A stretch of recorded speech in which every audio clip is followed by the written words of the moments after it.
Nama saya Sasi Sumantoro. Saya sebagai Sekretaris RT 2 RW 4 Jatiwaringin Pondok Gede. Umur saya 47 tahun. Saat pandemi melanda tahun 2020, sebagai Sekretaris RT, Mamang Sasi mendapat tugas ikut membagikan bantuan sosial COVID-19.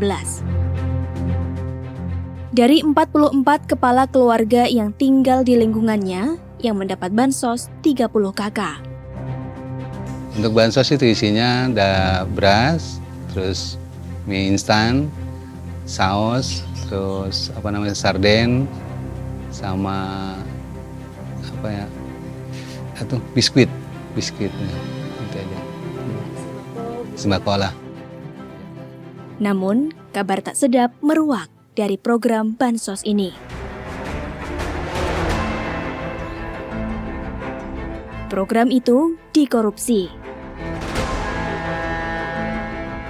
Tak tanggung-tanggung, pelakunya Sang Menteri Sosial Juliari Batubara.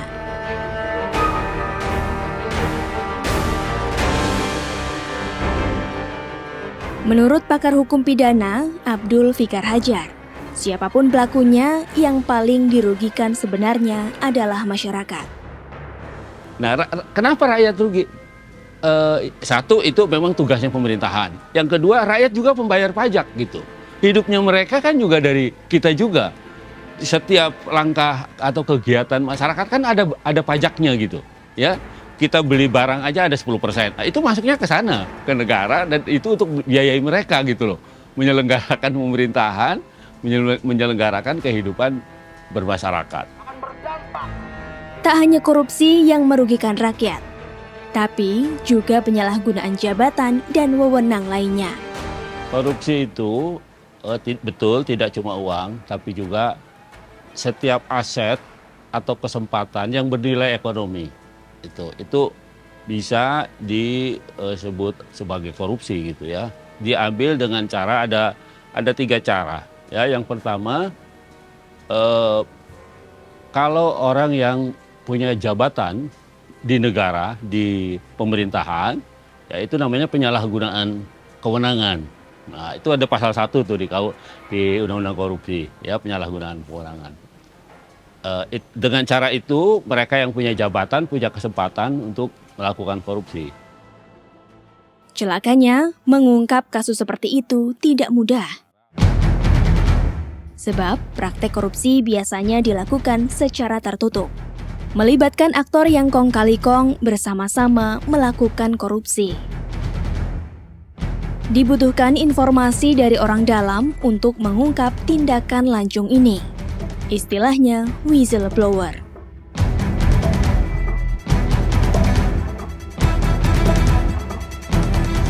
Indonesia Corruption Watch melihat skala korupsi di Indonesia sudah sangat luas dan masif. Ada korupsi birokrasi, ada korupsi politik. Nah, seringkali korupsi yang terjadi di birokrasi pemerintah juga dipengaruhi oleh korupsi politik. Dalam hal ini misalnya bagaimana perencanaan anggaran itu kan harus disepakati antara pemerintah dengan DPR. Nah, kalau dalam proses perencanaan anggarannya saja sudah terjadi proses koruptif, pada akhirnya pada pelaksanaan di birokrasi pemerintah juga akan terjadi proses koruptif juga. Peran dari whistleblower dalam pengungkapan kasus korupsi itu sangat penting sekali. Baik oleh dirinya sendiri, maksudnya orang yang whistleblower itu kan adalah orang-orang yang tahu betul kasus korupsinya. Kemudian bisa saja dia menggunakan perantara, misalnya orang lain, untuk menyampaikan ke aparat penegak hukum karena dia khawatir dengan keamanan dirinya sendiri. Tak hanya kepada aparat penegak hukum, informasi whistleblower juga bisa diberikan ke jurnalis atau wartawan. Bahkan, peran jurnalis dalam pengungkapan kasus korupsi dan penyalahgunaan jabatan serta wewenang juga sangat penting.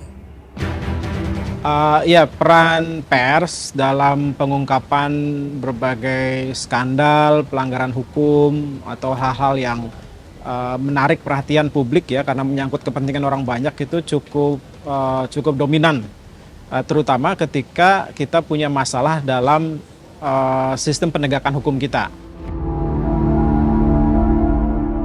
Bisa dibayangkan jika jurnalis dan whistleblower bersatu. Sinergi keduanya akan efektif mengungkap kasus korupsi dan penyalahgunaan wewenang dan jabatan.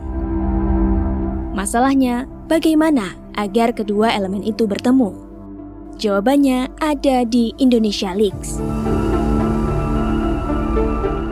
Karena itu, kami mendorong adanya sebuah platform yang memberikan kesempatan kepada whistleblower untuk memberikan informasi tentang berbagai kasus penyelewengan kekuasaan, penyalahgunaan kerja pelayanan publik dan sebagainya, agar bisa ditindaklanjuti dalam sebuah reportase investigasi jurnalistik. Indonesia Leaks diinisiasi oleh Perhimpunan Pengembangan Media Nusantara atau PPMN bersama Aliansi Jurnalis Independen Indonesia atau AJI Indonesia dan Tempo Institute.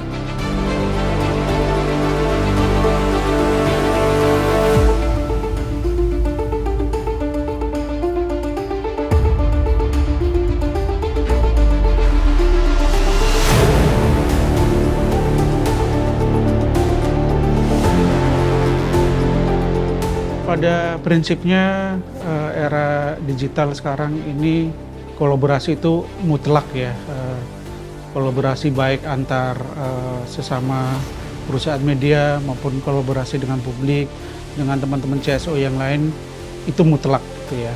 Nah, berangkat dari situ karena kita tidak bisa lari dari kolaborasi, maka kita kemudian berinisiatif membuat platform Indonesia Leaks ya, di mana ini platform ini memungkinkan kolaborasi antar sesama perusahaan media, kolaborasi media dengan teman-teman CSO yang lain, termasuk juga kolaborasi dengan publik.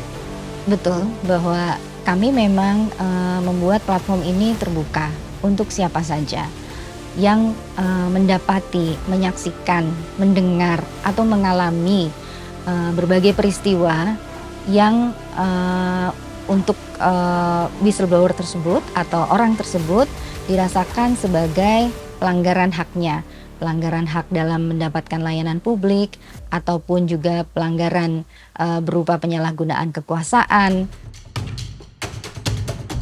Platform Indonesia Leaks bisa diakses di indonesialeaks.id.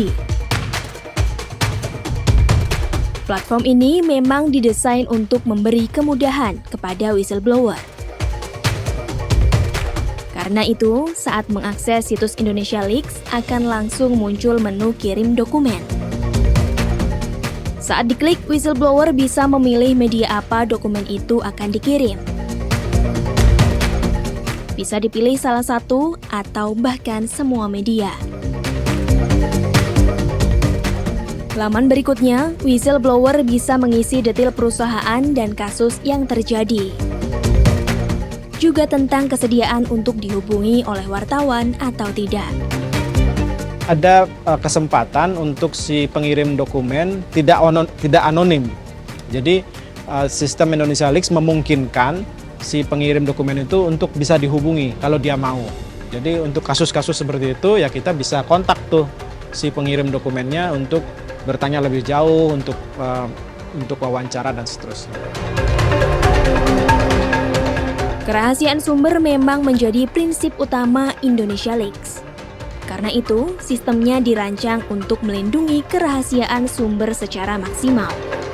Yang pertama memang kita juga memiliki semacam SOP ya di teman-teman Indonesia Leaks ya.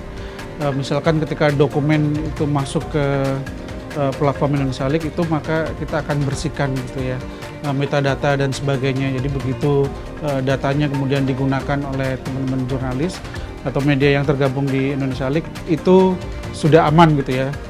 Tidak bisa diakses atau dilihat siapa pemilik dokumennya. Untuk melindungi situs Indonesia Leaks dari peretasan, sistem keamanannya dirancang secara berlapis dengan sistem keamanan yang sudah teruji.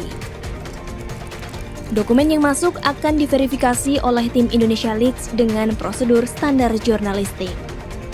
Juga dilakukan audit keamanan secara berkala oleh para ahli teknologi untuk menjamin kerahasiaan identitas pelapor. Kami juga melakukan semacam tes uji keamanan terhadap sistem platform Indonesia Leaks. Kami bekerja sama dengan sejumlah aktivis keamanan digital untuk menguji seberapa kuat ataupun seberapa rentan platform ini. Ini dilakukan 2 kali, tahun 2018, lalu kemudian setahun kemudian tahun 2019. Jadi boleh dibilang dari 2 kali hasil tes uji keamanan itu, Indonesia Leaks bisa menjamin keamanan identitas dari para pelapor atau para whistleblower. Informasi yang masuk ke Indonesia Leaks akan dibahas oleh media yang menjadi anggota Indonesia Leaks. Jika dinilai layak, informasi itu akan ditindaklanjuti dengan kerja-kerja jurnalistik investigatif. Biasanya dalam pertemuan berkala itu ada keputusan, oh ini tidak bisa di follow up, oh ini tidak bisa diverifikasi, oh ini yang kita follow up. Dan setelah diputuskan untuk di follow up, maka seluruh redaksi media itu kemudian menurunkan anggota redaksinya, reporternya untuk terlibat dalam sebuah tim liputan bersama gitu. Nah itu kemudian ya liputan biasa, jadi dokumen yang dikirimkan ke Indonesia Leaks itu hanya menjadi pemicu atau menjadi bahan awal saja. Tapi liputannya kemudian setelah itu berkembang seperti liputan investigasi biasanya gitu. Liputan investigatif yang berasal dari informasi di platform Indonesia Leaks pernah menghebohkan Indonesia. Kasus itu dikenal dengan kasus buku merah. Ya, jadi kolaborasi Indonesia Leaks memang berawal dari liputan tentang buku merah. Jadi kalau masih ingat, buku merah itu adalah sebuah barang bukti yang disita oleh Komisi Pemberantasan Korupsi dalam kasus suap impor daging ya. Nah, memang tersangka utamanya waktu itu hakim di Mahkamah Konstitusi, tapi kemudian ada nama-nama orang-orang penting di dalam buku merah itu, buku catatan keuangan itu yang kebetulan sampulnya warna merah. Nah, salah satu yang muncul adalah nama Kapolri waktu itu. Tapi kemudian tidak ada media yang waktu itu berani menulis dengan terbuka gitu ya nama-nama yang ada di dalam buku merah.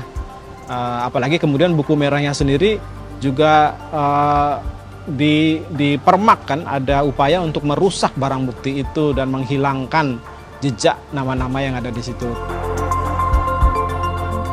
Dampak reportase kasus buku merah sangat luas. Bahkan sampai dibentuk tim pencari fakta untuk menelisiknya. Dalam operasionalnya, Indonesia Leaks memiliki 4 aspek utama, yakni anonimitas, keamanan data, jurnalisme investigasi, dan kolaborasi media.